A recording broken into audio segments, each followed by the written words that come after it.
Bonjour à tous, donc dans cette vidéo en fait on va faire la suite de notre première vidéo où on a mis en place un service web simple avec la librairie Jersey sur un serveur Tomcat. Donc en fait on va tout simplement commencer par reprendre notre projet existant, donc celui qui était finalement le résultat de la première vidéo, et se souvenir un petit peu de où est-ce qu'on est rendu. En fait on va voir qu'on a principalement pour l'instant mis en place le serveur, avec une classe de service très simple qu'on a mappé, enfin qu'on a associé à l'URL service avec une URL simple. Alors pour rappel, on va aller lancer notre configuration d'exécution ici qu'on avait appelée server run, qui donc en fait lance le plugin Tomcat de Maven qu'on avait déclaré dans notre fichier POM ici, sur le port 80 à la racine du site. Et ce qu'on avait ici, c'était qu'on avait tout simplement créé un tout petit web service qui répondait Hello World quand on lui demandait simple. Donc maintenant, ce qu'on va faire, c'est qu'on va essayer de regarder comment mettre en place un CRUD. Alors qu'est-ce que c'est qu'un CRUD? Eh bien en fait, vous pouvez tout simplement rechercher sur Google à quoi ça correspond, ici. On va aller ouvrir la page en français. En fait, ce qu'on voudrait, c'est un serveur qui est capable de faire le stockage d'entités, et donc en fait de faire le stockage à travers 4 opérations: la création d'un nouvel objet, la lecture des objets qui sont actuellement disponibles dans notre stockage, la mise à jour et éventuellement la suppression. Donc ce qu'on va faire, c'est qu'on va tout d'abord commencer par définir une classe qu'on va vouloir représenter. Donc, ce qu'on va représenter ici, ça va être relativement simple. Ce qu'on va faire, c'est qu'on va juste faire une nouvelle classe dans notre package org.dg. Et on va appeler ça un truc. Donc, on va définir la classe truc avec deux champs très bêtes. Un qui va être le ID, qui va être de type long, et l'autre qui va être un champ de données, qui va être le content, le contenu. Voilà, donc c'est pas mal juste ça, ce qu'on va vouloir stocker ou récupérer. Alors, au niveau de la classe de service, on va donc vouloir être capable d'en créer, de les récupérer. Alors, on va commencer avec ces deux éléments-là pour rendre ça plus simple. Alors, première chose, on va vouloir que notre élément soit capable de stocker des trucs. Alors ici, pour les besoins de la démonstration, on ne fera pas de fichier, on ne fera pas de base de données, on va tout simplement créer une liste statique de trucs, une seule et unique, qu'on va appeler truc au pluriel, qui va être une array list, et dans laquelle on va stocker les objets qu'on aura récupérés. Donc pas de base de données, rien de complexe, simplement, vraiment tout simplement une liste. Donc on va faire l'import de nos différents éléments, et voilà. Finalement, nos trucs, on leur a donné un long ID, ça va être la responsabilité du service de définir quel est le prochain ID disponible. Donc on va se définir un long, qui va être le next ID, et qu'on va initialiser à 0. À chaque fois qu'on va avoir un nouvel objet, on va simplement incrémenter next ID pour avoir le prochain ID disponible. Donc voilà, alors on a nos différents objets. Donc par exemple, on va pouvoir mettre en place la méthode pour aller récupérer tous les objets. Alors cette méthode, elle est très simple, elle va être en get, on n'a pas besoin de récupérer de paramètres quelconques. On va lui définir un path, donc un chemin d'accès qui va être tout simplement all, pour dire je veux tous les objets. Et on va l'écrire. Donc ici, on va dire public string, c'est ce qu'elle va envoyer, et on va l'appeler getAll pour être explicite. Et ici, qu'est-ce qu'on va vouloir faire? En fait, là, la question qui va se poser, c'est comment faire pour obtenir une représentation textuelle de nos objets. Alors, les grands classiques, ça va être XML ou JSON. On pourrait éventuellement serialiser en binaire, mais en général, on utilise JSON pour que ce qui passe sur le fil soit plus clair et plus facile à comprendre, et aussi par des fins d'interaction avec d'autres langages. Si vous serialisez en binaire, on aura du mal à récupérer le résultat dans un autre langage comme JavaScript, Python, etc. Évidemment, notre serveur peut être attaqué par n'importe quel langage de programmation. Donc nous, ici, ce qu'on va utiliser, c'est JSON, qui est une librairie de Google qui permet de prendre n'importe quel objet Java et de le transformer en JSON. Donc on va tout de suite commencer par faire ça. Alors comment on fait pour utiliser une librairie avec Maven? On va tout simplement écrire JSON Maven dependency. Et en général, on va avoir un certain nombre de sites qui vont nous donner directement, en fonction d'une version, donc par exemple ici la version 2.3, le XML de la dépendance. Donc on va tout simplement prendre ce XML de la dépendance et le recopier dans notre pomme, ici, au niveau des dépendances. Alors ici, on fait un CTRL-A, CTRL-I pour indenter. Et dans notre service, on va maintenant pouvoir définir un autre objet statique qui va être notre JSON, qu'on va appeler JSON. Hop, là on va voir qu'on va pouvoir faire l'import parce que notre librairie est rattachée via Maven. Pardon. Donc ici, qu'est-ce qu'on va faire? On va faire tout simplement un return JSON.toJSON. Alors toJSON, ça prend un objet et ça le transforme en JSON. De trucs. Alors à ce stade, on va arrêter notre serveur et le repartir pour voir ce que ça a produit. Donc ici, on va reprendre notre URL et on va la changer simplement par all à la place de simple. Et on voit ici que ça nous renvoie une liste vide. Alors pour pouvoir voir une liste non vide, il faudrait être capable de rajouter un objet dans truc au départ. On va voir ça tout de suite en implémentant la création. Donc pour faire de la création, de quoi on va avoir besoin? Finalement, on va avoir besoin d'une méthode de création. Donc c'est ça qu'on va commencer à mettre en place. Donc le path, ça va être create. On peut mettre un slash devant, ça ne change pas grand-chose. Et ce qu'on va faire, c'est qu'on va en méthode get. Alors pourquoi en méthode get? Parce que dans notre navigateur, c'est très difficile de faire une requête de type post sans avoir un autre langage de programmation. Donc on va le faire en get en utilisant un paramètre de requête, donc le query parameter. Ici, on a mis une default value à ce paramètre, mais on peut très bien l'enlever. On la rajoutera tout à l'heure, on verra à quoi ça correspond. Qui est le content et qui est une string de type C. Alors qu'est-ce qu'on fait en fait? Qu'est-ce qu'on dit à partir de ce code-là? On dit simplement, quand je vais récupérer une requête avec un paramètre ici, je vais créer un nouveau truc dont le content va être ce paramètre-là. Et ensuite, je le crée. Alors je le crée. Comment on crée? Et bien ici, on va aller définir une toute petite méthode de création pour un truc. Alors, quelle est l'idée? C'est simplement qu'on va aller regarder le ID. Si le ID est nul, on considère que cet objet n'a jamais existé. Et donc, on va augmenter le next ID et lui associer. Et ensuite, le rajouter. Si ce n'est pas le cas, ça veut dire que c'était déjà un objet, et donc on va simplement le créer. Donc ici, il faut qu'on recrée notre query parameter. On a tout ici, et donc maintenant, on va aller créer un objet. Donc encore une fois, à chaque modification, il faut arrêter le serveur et le repartir. Donc maintenant, dans nos onglets, on va s'en créer un troisième avec un create. Et là, on va lui passer un paramètre. Alors le paramètre, ça va être content. Donc toujours pareil, on va mettre un point d'interrogation, le nom du paramètre, ici on l'avait appelé content, et un contenu. Alors ici, il me dit que mon ID est 3, donc c'est le ID qui a été récupéré. Et si maintenant je vais dans All, eh bien je me rends compte que j'ai maintenant 3 objets qui ont été créés, Blibli, Blibli et Joris. Alors là, on peut se demander pourquoi il y en a 3. On va simplement arrêter notre serveur et le repartir.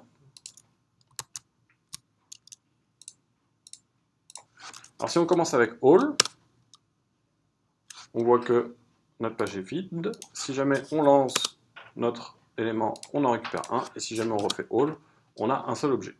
Si jamais on recharge encore cette page-là, donc on réappelle le service, cette fois-ci le ID est 1. Et si on réappelle All, il va nous dire que maintenant on a 2 objets. Le premier dont le content est Joris, le deuxième et le content est Joris. Si maintenant j'en crée un troisième avec Paul, mon all va me donner maintenant mes 3 éléments de contenu. Donc on a vu comment on était capable de créer quelque chose en gérant le ID comme étant l'élément qui va nous permettre d'identifier un objet. Alors maintenant, on a une méthode qui permet de récupérer tous les objets. On voudrait en faire une qui ne récupère qu'un seul objet, basé sur son ID. Donc récupérer 1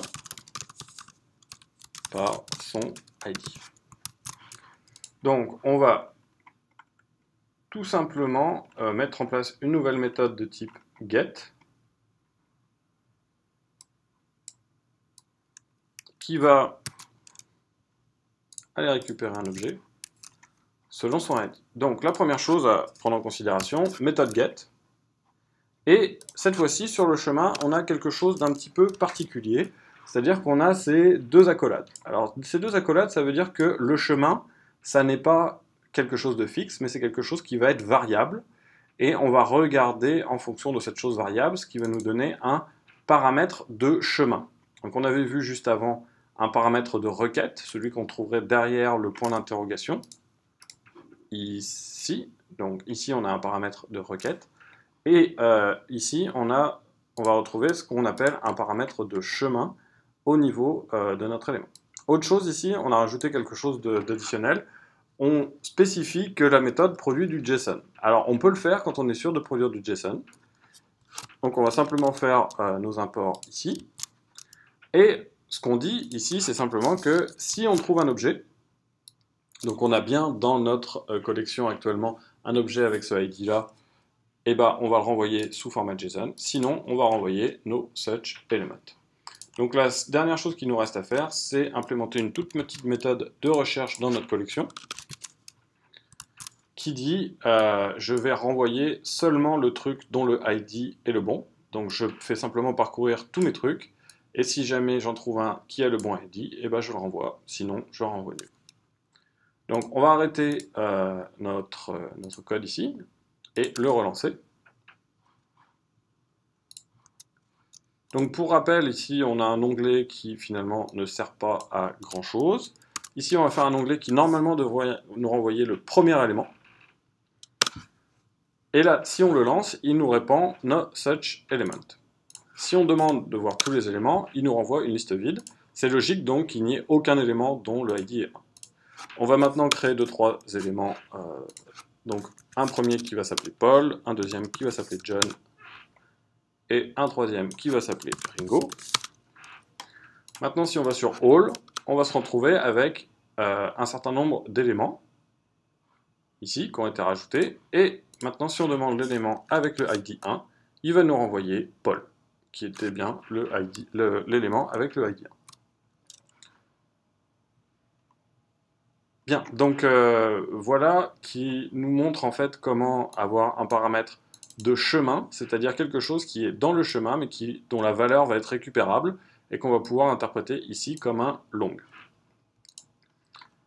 Alors, une fois qu'on a mis ça en place, on va voir comment mettre en place la suppression. Donc à partir de ce moment-là, la suppression va être relativement simple. Si on y pense, la suppression, c'est simplement quelque chose qui va être sur un path particulier, mettons delete all, et qui va tout simplement supprimer tous les éléments. Donc supprimer tous les éléments, ça va dire tout simplement dire oui, donc truc.clear. Donc ça veut dire qu'on va vider notre collection de trucs. Oups, pardon. Et finalement, qu'est-ce qu'on peut renvoyer? On va renvoyer getAll pour confirmer que la liste est bien vide. Alors là, ça nous amène à un autre point de réflexion. Ici, on a un path delete all en get, mais la plupart du temps, quand on va effectuer du code rest, on va normalement utiliser la méthode qui y correspond. Donc rien ne nous empêche de faire un deuxième élément ici qui va faire la même chose, mais sur une autre méthode HTTP qu'on va appeler delete all by delete. Alors quelle est la différence? Tout simplement, celle-ci, on est difficilement capable de la tester avec un navigateur, parce qu'en fait, quand on tape une adresse dans la barre d'adresse ici, on envoie fondamentalement une requête GET, alors qu'un programme va lui être capable de plus facilement envoyer une requête HTTP en mode delete. Voilà, donc là on a un delete all et un delete all by ID sur le même URL pattern, mais avec une deuxième méthode. Ça nous dit aussi que le chemin ici n'a pas besoin d'être unique tant qu'on utilise une méthode différente. C'est le couple URL pattern, donc motif URL et méthode, qui doit être unique pour chaque méthode. Finalement, on va aller implanter la toute dernière méthode qui va être un delete selon le ID. Donc encore une fois ici on utilise un get. Alors attendez, oui en fait non, on va prendre deux méthodes. Donc on va faire les deux méthodes de suppression en même temps. Donc ici qu'est-ce qu'on fait? En fait la première méthode c'est un delete sur la méthode delete. Donc on peut utiliser exactement la même chose que le slash id ici. Alors, on se rappelle que ce chemin-là, on l'avait déjà utilisé plus tôt pour faire un get by id. C'était exactement le même chemin. Quelle est la différence ici? On utilise une méthode différente. Comme on a dit delete, ça veut dire on ne veut pas aller simplement récupérer l'information, mais on veut bien la supprimer. On va produire du JSON, et donc ce qu'on va faire, c'est qu'on va aller chercher un élément pour voir s'il existe avec ce ID. S'il existe, on va l'enlever de la collection et renvoyer toute la collection. Sinon, on va répondre no such element, comme à chaque fois où on va chercher quelque chose par son ID, alors qu'il n'existe pas. Deuxième possibilité, pour être capable de tester cet élément-là dans notre navigateur, on va aller le mettre en get, en le préfixant par delete, pour avoir un chemin unique en get, et faire exactement la même chose, ce qui nous permet finalement d'écrire relativement peu de code, réutiliser celui qui existait déjà, mais avoir une deuxième méthode d'accès au même service.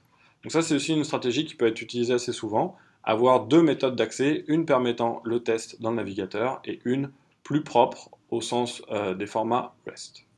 Donc dernière chose qu'on va faire, c'est arrêter notre serveur et le repartir pour confirmer son bon fonctionnement.